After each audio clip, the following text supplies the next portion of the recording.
সর্বোচ্চ চেষ্টা করছি, সরকারকে চাপ প্রয়োগ করার চেষ্টা করছি, যাতে সরকার আপনাদের দাবি মানতে বাধ্য হয়। তাদের অনুরোধের প্রেক্ষিতে আমরা নেতৃবৃন্দ আলোচনা করে আজকের মতো আজকের জন্য এই যমুনা অভিমুখে কর্মসূচিটা আমরা স্থগিত করার সিদ্ধান্ত নিয়েছি এবং আগামীকালকে আমাদের আরেকটি নতুন কর্মসূচি আমরা ঘোষণা করছি।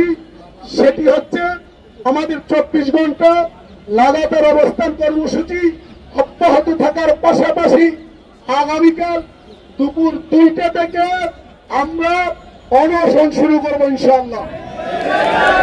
এরপরেও যদি সরকারের বোধোদয় না হয় আমরা আমার অনশনে যাব। এরপরেও যদি আমাদের প্রতি সরকারের কোনো দয়া না হয় আমরা অনশন করতে করতে আমরা শিক্ষকরা এখানেই পালন করব। আমাদের দেহ এখান থেকে জীবিত যাবে না, আমাদের সেখান থেকে যাবে, কিন্তু অধিকারের প্রশ্নে কোনো আপোষ আমরা করব না।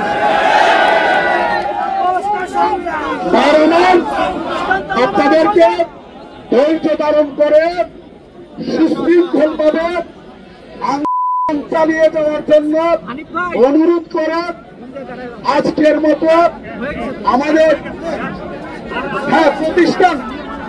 প্রতিষ্ঠান শুক্র সমিতিটা আমাদের এমনি বন্ধ, কিন্তু রবিবার থেকে লাগাতার কর্মবিরতি, পরীক্ষা সব বন্ধ থাকে।